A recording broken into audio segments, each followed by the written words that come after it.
Di dalam Matius 2 ayat yang ke-9, di situ tadi sudah dibaca bahwa kita melihat ada sesuatu yang agak sedikit janggal, ya bisa juga ganjal, mengganjal di pikiran dan janggal, yaitu tentang bintang yang kalau kita lihat perilakunya, itu bintang bisa bergerak ya. Setelah mendengar kata-kata raja itu, berangkatlah mereka dan lihatlah. Bintang yang mereka lihat di timur itu mendahului mereka. Jadi di sini ada pergerakan bintang. Dari satu titik ke titik yang lain, dalam hal ini dari timur dan mendahului mereka, berhenti di atas tempat di mana anak, yaitu yang dimaksudkan di sini adalah Tuhan Yesus, itu berada. Jadi perhatikan di sini bahwa yang dipakai di sini adalah anak, ya. Dalam bahasa Yunaninya adalah paidion. Nah, kalau kita mau melihat secara definitif tentang paidion, paidion ini adalah anak dalam kategori umur sekitar 5 sampai 3 sampai 5 tahun. Sorry, antara 0 sampai 5 tahun. Jadi anak di sini adalah masih tergolong batita, ya. Batita.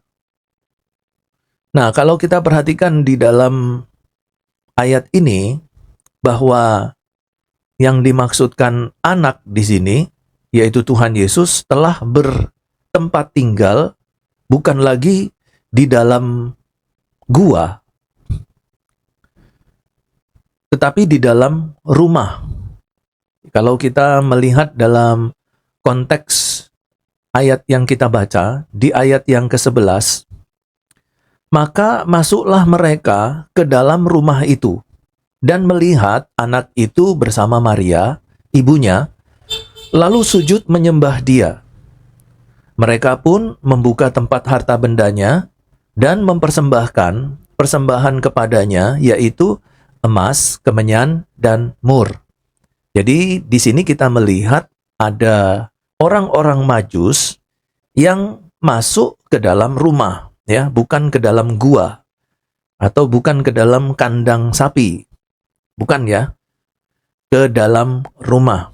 Dalam bahasa Yunaninya sangat jelas sekali, paidion, oikos. Dalam bahasa Yunani untuk rumah, kita perhatikan di dalam kalau kita melihat dan membaca di Alkitab bahasa Yunani, oide Acus santes tu basileus epos eporu tesan kai idu ho aster hon eidon en te anatole proegen autus eos elton estate epano u en hento paidion. Oh, ini masih ayat yang ke-9 ya. Kalau kita bicara ayat yang ke-11 tadi, kai el tontes eisten oikian eidon tu paidion meta marias tes metros autu kai mesontes prosekunesan autu kai anoihantes tus thesaurus. Nah, kalau kita diperhatikan di ayat yang di bagian yang pertama tadi ya, ini tus thesaurus, autun, dan seterusnya lah ya. Ini kita lihat yang kembali ke bagian pertama. Kai eltontes eis ten oikian. Ya, ini oikian ya, oikos. Itu rumah. Jadi jelas pengertiannya adalah betul-betul rumah. Di ayat ini, para orang Majus masuk ke dalam rumah, melihat anak itu bersama Maria. Nah, ini bukan dalam pengertian bahwa Maria ini sedang menggendong seorang bayi ya, tetapi anak ini sudah dapat berjalan, dapat berlari-lari ya. Tuhan Yesus sudah beraktivitas seperti anak batita yang bisa melompat, berlari, ya bukan terbaring di dalam palungan. Jadi kalau saudara memperhatikan lukisan-lukisan orang Majus datang bertemu dengan Tuhan Yesus yang terbaring di palungan, ya itu keliru ya. Atau kalau saudara pernah menyaksikan Natal di mana orang Majus masuk ke dalam kandang domba atau kandang sapi, nah itu juga kurang tepat ya. Yang benar adalah bahwa mereka masuk ke dalam rumah. Dan di situ mereka mempersembahkan harta benda mereka berupa emas, kemenyan, dan mur.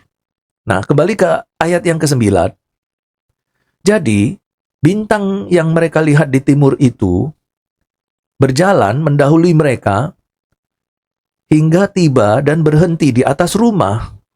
Ya, di atas tempat itu bukan dalam pengertian kandang domba, di atas rumah di mana anak itu berada. Dan anak ini, Tuhan Yesus itu, sedang bersama dengan Maria.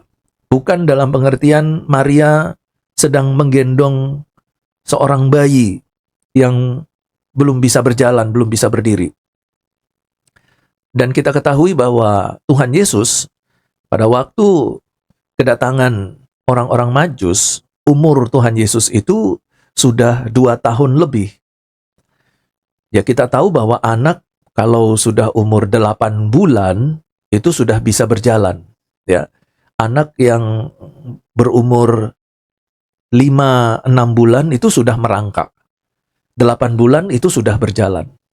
1 tahun itu sudah mulai berlari kecil. 2 tahun itu sudah bisa berlari, meloncat, dan lain sebagainya. Apalagi kalau kita perhatikan kemanusiaan Tuhan Yesus itu berbeda ya dengan kemanusiaan orang-orang yang lain dan berbeda dengan kemanusiaan kita. Bahwa proses pertumbuhan Tuhan Yesus itu begitu cepat. Ya, akselerasinya itu luar biasa. Kalau seorang anak normal itu pertumbuhannya itu kecepatannya 30 km per jam, ya Tuhan Yesus dalam pertumbuhannya sebagai manusia itu kecepatannya bisa 150-200 km per jam. Jadi akselerasinya begitu cepat. Ya, kita bisa mengimajinasikan keberadaan secara fisik anak Tuhan Yesus itu, ya, anak dari diri Tuhan Yesus pada waktu itu. Di umur 2 tahun itu dia sudah bisa melakukan apa saja. Dan berbagai hal mungkin sudah bisa dilakukan oleh Tuhan Yesus. Nah, kembali kepada bintang. Beberapa orang penafsir mencoba untuk menafsirkan bahwa yang dimaksudkan bintang di sini itu adalah komet. Ya, ada juga yang mengatakan itu asteroid. Ada juga yang mengatakan bintang yang dimaksudkan di sini adalah benda di langit yang bercahaya. Jadi ada beberapa penafsir yang mengatakan hal seperti itu. Tetapi kalau kita merujuk kepada komet, apalagi kalau kita bicara soal meteor, wah itu malah secara logika tidak bisa kita terima. Karena meteor itu adalah batu angkasa yang bergerak jatuh ke bumi. Ya, itu berarti kalau sudah jatuh, ya berarti sudah tidak bisa melakukan apa-apa lagi. Tapi di sini kita melihat bahwa bintang itu luar biasa. Pada waktu Tuhan Yesus lahir, bintang itu ada. Tapi setelah kelahiran Tuhan Yesus, di hari H kelahiran Tuhan Yesus, bintang itu ada. Hari berikutnya, kemungkinan bintang itu sudah tidak ada. Tetapi dalam waktu tertentu, bintang itu muncul di wilayah tempat tinggal orang-orang Majus. Lalu kemudian 2 tahun setelah kelahiran Tuhan Yesus, bintang itu muncul di tempat orang-orang Majus, dan bintang itu berjalan, bergerak dari tempatnya orang Majus menuju ke Yerusalem. Dari Yerusalem, bintang itu bergerak ke Betlehem. Di Betlehem, bintang itu berhenti di atas rumah di tempat Tuhan Yesus dan orang tuanya berdiam. Ini kan aneh. 2 tahun yang lalu muncul, tapi tiba-tiba setelah hari kelahiran lenyap, hilang. Kemudian, 2 tahun kemudian, ada di tempatnya orang Majus. Lalu menuntun orang Majus itu ke Yerusalem, ke Betlehem, dan ke rumah. Jadi kalau kita melihat ciri dari pergerakan bintang ini, meteor tidak bisa melakukan itu. Ya, meteor datang ke bumi sekali, jatuh menjadi batu, dan tidak ada lagi yang dia lakukan.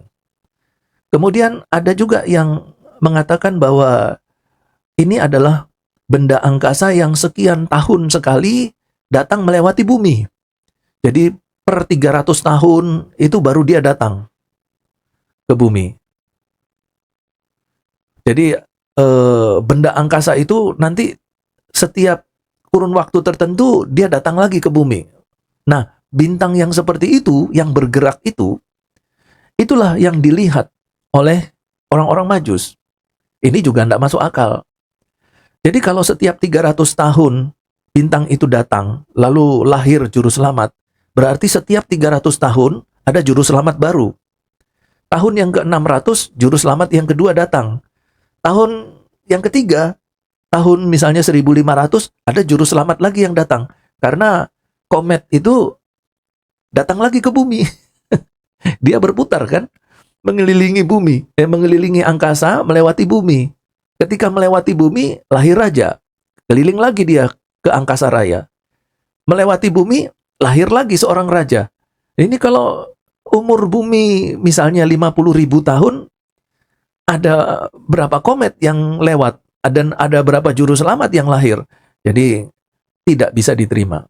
Kemudian yang ketiga, kalau kita bicara tentang bintang adalah benda angkasa yang bercahaya, itu pun tidak bisa kita katakan bintang yang seperti itu. Karena kalau menurut ilmu perbintangan, ilmu angkasa, ya, ilmu astronomi, bahwa bintang atau yang disebut dengan benda angkasa yang bercahaya itu adalah seperti matahari. Bintang itu adalah matahari. Matahari itu adalah bintang. Bintang pada umumnya tidak bergerak. Jadi semua bintang yang ada di angkasa raya itu tidak bergerak. Yang bergerak adalah planet-planet yang mengelilingi bintang, yang ada di sekitar bintang. Merekalah yang bergerak mengelilingi bintang atau mengelilingi matahari. Sedangkan bintang itu tidak bergerak. Contoh, matahari, dia tidak bergerak. Matahari adalah bintang. Bumi itu adalah planet. Planet yang bergerak mengelilingi bintang. Karena itu bumi memiliki siang dan memiliki malam. Karena ada bagian bumi yang akan tersorot matahari di jam tertentu, dan ada bagian bumi yang gelap yang tidak menerima sorotan sinar dari matahari. Itulah malam. Nah, jadi kalau matahari yang umurnya jutaan tahun itu tidak pernah bergerak, bagaimana bintang yang harusnya tidak bergerak itu, kalau kita perhatikan di ayat yang ke-9, itu mereka bergerak. Nah, kemudian dalam beberapa buku-buku dan juga dalam analisa eksegese saya melihat bahwa yang dimaksudkan bintang di sini itu adalah makhluk surgawi. Nah, kalau kita perhatikan di dalam Yesaya pasal yang ke-14, di situ jelas dikatakan bahwa ada bintang-bintang Allah. Jadi bintang-bintang Allah itu adalah para malaikat yang memiliki kedudukan yang tinggi. Jadi malaikat, kalau dia sudah memiliki kedudukan yang tinggi di surga, misalnya saja sebagai penghulu malaikat Allah, itu mereka disebut sebagai bintangnya Allah. Karena itu kita ingat juga Lucifer itu juga disebut sebagai bintangnya Allah. Kita lihat di dalam Yesaya. Sebentar ya, saya buka Alkitab dulu. Ayo kita sama-sama buka Alkitab di Yesaya pasal yang ke-14 ya. Mulai ayat yang ke-12 ya. Wah, engkau sudah jatuh dari langit, hai bintang timur, putra fajar. Engkau sudah dipecahkan dan jatuh ke bumi, hai yang mengalahkan bangsa-bangsa. Jadi perhatikan di sini disebut bintang timur, ya, putra fajar. Kalau kita lihat juga di ayat yang ke-9, dunia orang mati yang di bawah gemetar untuk menyongsong kedatanganmu, dijagakannya arwah-arwah bagimu, yaitu semua bekas pemimpin di bumi, semua bekas raja-raja, raja bangsa-bangsa dibangunkannya dari tahta mereka. Kemudian ayat yang ke-13, engkau yang tadinya berkata dalam hatimu, aku hendak naik ke langit. Aku hendak mendirikan tahtaku mengatasi bintang-bintang Allah. Nih, perhatikan. Ayat yang ke-13, dikatakan, aku hendak mendirikan tahtaku mengatasi bintang-bintang Allah. Kalau kita perhatikan di ayat yang ke-13 ini, Lucifer ingin mengambil tahta Allah, merebut tahta Allah. Lucifer melakukan pemberontakan, mengajak sepertiga malaikat di surga, ya, mengajak sepertiga malaikat di surga untuk memberontak terhadap Allah dan merebut tahta Allah. Aku hendak naik ke langit, aku hendak mendirikan tahtaku, ya, merebut tahta Allah, mengatasi bintang-bintang Allah. Ini bintang-bintang Allah ini kemungkinannya, ya, karena ini penafsiran ya, jadi dapat ditafsirkan sebagai malaikat-malaikat Allah yang tertinggi. Jenderal-jenderalnya Allah. Ya, karena itu Lucifer juga disebut bintang Allah. Karena Lucifer ini adalah penghulu malaikat Allah. Coba perhatikan ayat yang ke-12. Wah, engkau sudah jatuh dari langit, hai bintang timur. Jadi julukan dari Lucifer itu adalah bintang timur. Bintangnya Allah. Dia adalah malaikat tertinggi. Dia penghulu malaikat, bintangnya Allah. Tetapi namanya adalah bintang timur. Nah, jadi ada kemungkinan dan juga ada beberapa penafsir yang juga sependapat dengan eksegese yang atau sejalan dengan eksegese yang saya lakukan, bahwa yang dimaksudkan bintang di sini itu adalah malaikat-malaikat Allah. Malaikat Allah yang bercahaya, yang terlihat di langit dan yang bergerak, memimpin orang-orang Majus dari tempatnya di timur untuk datang menjumpai anak Tuhan Yesus Kristus di Bethlehem. Karena kita tahu juga bahwa ada satu fakta lain yang harus kita perhatikan, bahwa malaikat ini bercahaya. Ya, dalam beberapa kali penampakan malaikat di Perjanjian Lama, di Perjanjian Baru, ketika malaikat itu menampakkan diri kepada para gembala, ketika malaikat itu datang menemui Yakub, menemui bapak-bapak leluhur Israel di Perjanjian Lama, itu juga datang dalam keadaan bercahaya. Juga di dalam kitab Perjanjian Baru, ketika datang menemui Maria, ya, dan orang-orang di dalam Perjanjian Baru, itu kehadirannya itu nampak dalam bentuk yang bercahaya. Jadi tidak menutup kemungkinan bahwa yang dimaksudkan bintang itu bukan benda langit yang bergerak. Pak, apakah mungkin, Pak, memang betul-betul benda langit, bukan makhluk sorgawi, yang bisa bergerak? Apakah mungkin? Bisa saja, ya. Allah dapat melakukan segala sesuatu. Allah dapat memerintahkan benda mati itu bisa berlaku atau berperilaku seperti benda hidup. Bisa. Ya, bahkan Tuhan bisa berbicara dengan pohon. Tuhan Yesus ketika melihat pohon ara, Tuhan Yesus mengatakan kepada pohon ara, ya, kering engkau. Ya, pohon ara kering. Ketika Tuhan Yesus ada di dalam perahu, Tuhan Yesus dapat memerintahkan angin, diam, berhenti. Angin taufan pun taat dan tunduk kepada Tuhan Yesus. Ketika Tuhan Yesus mau masuk ke dalam kota Yerusalem, dan di situ orang-orang mengeluh-elukan Tuhan Yesus, Hosana, Hosana. Lalu ahli-ahli Taurat dan orang-orang Farisi berkata kepada murid-murid Tuhan Yesus, coba tolong suruh kepada Tuhan Yesus, tolong suruh diam itu semua orang-orang. Lalu Tuhan Yesus katakan, kalau orang-orang ini diam, aku dapat memerintahkan batu-batu ini yang akan berteriak, Hosana. Jadi Tuhan Yesus bisa berbicara, berkata-kata kepada batu, dan Tuhan Yesus bisa membuat batu-batu berbicara dan berteriak Hosana. Apakah Tuhan Yesus bisa? Bisa. Buktinya juga Tuhan bisa berkomunikasi dengan ikan. Tuhan bisa berbicara dan memerintahkan ikan. Dan ikan-ikan pun patuh kepada Tuhan Yesus.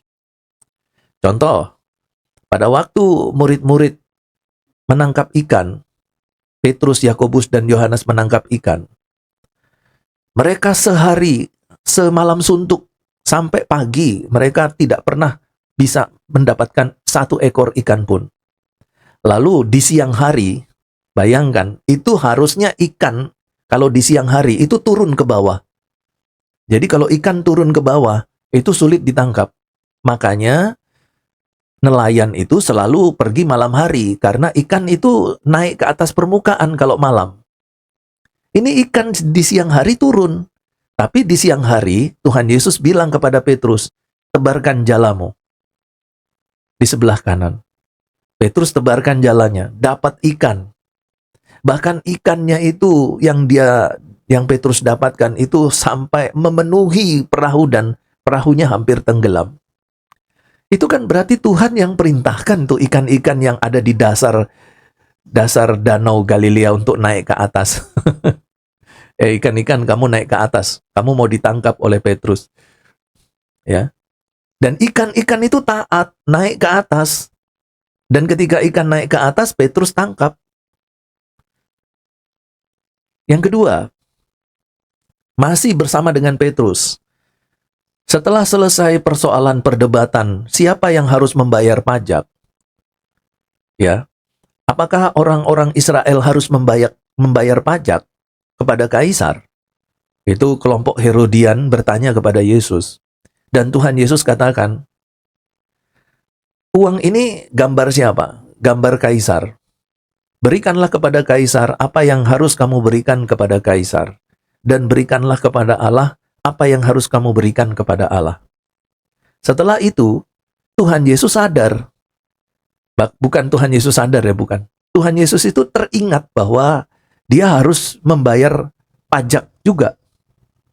Yaitu pajak bait suci. Jadi akhirnya, Tuhan Yesus memerintahkan kepada Petrus untuk cari duit. Pada waktu itu, saya nggak tahu di mana Yudas Iskariot, karena Yudas Iskariot ini adalah bendahara dari kelompoknya tim pelayanannya Tuhan Yesus bersama 12 murid. Apakah Yudas Iskariot lagi tidak bersama-sama dengan Tuhan Yesus? Yudas Iskariot berada di tempat lain, sehingga pada waktu itu Tuhan Yesus tidak membawa uang. Jadi akhirnya Tuhan Yesus memerintahkan kepada Petrus untuk pergi memancing di sungai Yordan. Dan Tuhan Yesus katakan bahwa ikan yang pertama yang kamu dapatkan, buka mulutnya. Karena di dalam mulut ikan itu ada uang.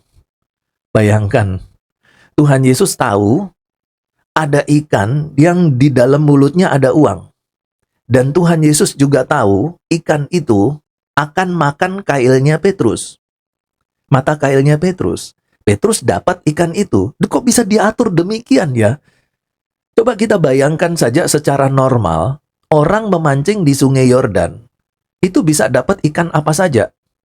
Dan berbagai macam ikan ada di Sungai Yordan dan semua ikan itu bernafsu untuk makan mata kailnya Simon Petrus. Tapi entah bagaimana, hanya ikan yang punya uang di dalam mulutnya itu yang makan pertama kali mata kailnya Petrus. Bukankah itu yang diperintahkan oleh Tuhan Yesus terhadap ikan itu? Ya, Tuhan mengatur ikan itu. Mungkin ada koin, Tuhan bilang, "Hei ikan, kamu makan koin itu, karena saya butuh koin itu." Lalu ikan itu makan, lalu kemudian ikan itu datang mendekati Tuhan Yesus, entah ikan itu dari mana, dari wilayah Sungai Yordan yang mana, dia datang mendekati Tuhan Yesus, lalu kemudian makan mata kailnya Petrus. Dari situ Tuhan Yesus dapat duit, dan Tuhan Yesus membayar pajak. Dan itu berarti bahwa Tuhan Yesus dapat berbicara kepada ikan, Tuhan Yesus dapat berbicara kepada pohon, Tuhan Yesus dapat memerintahkan batu. Apakah Tuhan Yesus atau Allah dapat memerintahkan bintang yang tidak bergerak di angkasa itu bergerak sesuai dengan perintahnya Allah? Bisa saja. Bisa saja. Tetapi kalau kita melihat secara eksegetis, maka jauh lebih memungkinkan penafsiran itu diarahkan kepada bahwa yang dimaksudkan tentang bintang yang memiliki kepentingan sangat banyak pada waktu kedatangan Tuhan Yesus adalah malaikat. Malaikat yang memberitahukan Maria, malaikat yang memberitahukan Yusuf, malaikat yang memberitahukan para gembala, malaikat juga yang ada di langit, yang bercahaya, yang kemudian dilihat oleh manusia seperti bintang. Karena dia bercahaya bergerak di angkasa, seperti bintang yang bergerak, tapi sebenarnya itu adalah malaikat. Malaikat juga yang menuntun para orang-orang Majus. Malaikat juga yang pokoknya kedatangan Tuhan Yesus Kristus di bumi ini sampai Tuhan Yesus nanti pindah ke Mesir, itu panitia kedatangan Tuhan Yesus itu malaikat. Panitianya itu malaikat. Jadi kemungkinan besar kita dapat tafsirkan bintang di dalam Matius pasal yang ke-2 ayat 9, 12 dan lain sebagainya, itu adalah malaikat Allah.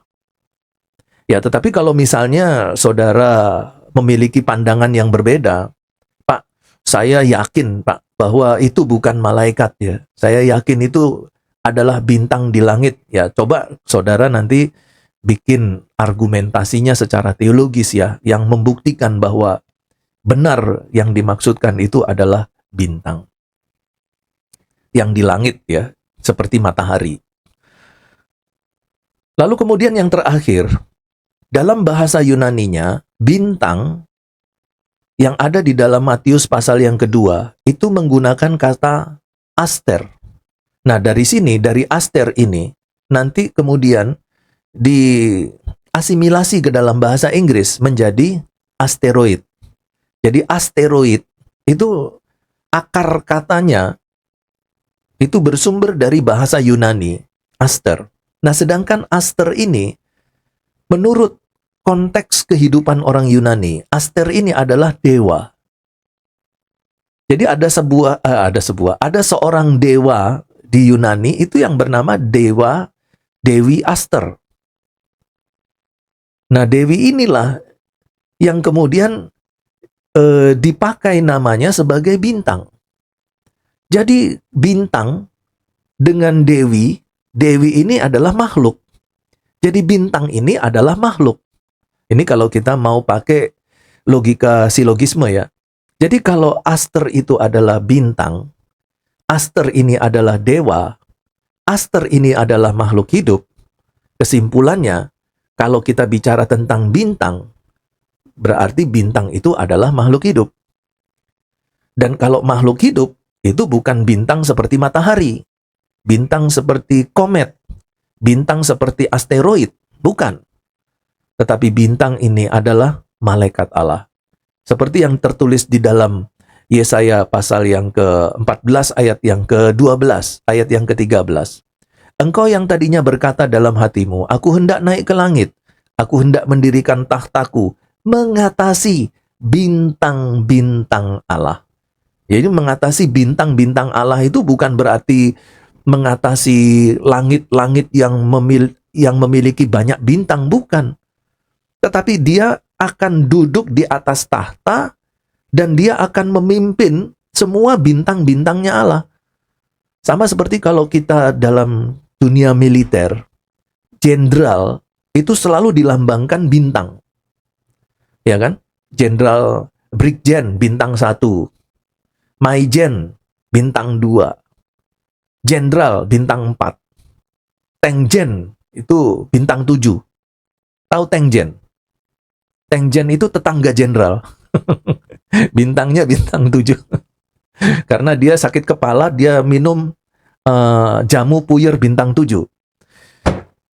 Jadi kalau kita lihat, manusia pun menggunakan bintang sebagai perlambangan pemimpin tertinggi. Dan Allah juga, bukan Allah juga, Allah yang pertama-tama menggunakan konsep bahwa bintang Allah itu adalah makhluk-makhluk tertinggi yang ada di wilayah Allah. Dan Lucifer ingin menyamai Allah, ingin merebut tahta Allah, dan memimpin semua bintang-bintangnya Allah. Lucifer adalah bintang timur. Yesus adalah bintang fajar. Jadi kita perhatikan di sini bahwa dari berbagai argumentasi yang sudah saya susun, dapat disimpulkan bahwa itu adalah bintang yang dimaksudkan di dalam Matius pasal yang kedua itu adalah malaikat Allah. Oke, kira-kira seperti itu penafsirannya. Sampai di sini, apakah ada pertanyaan?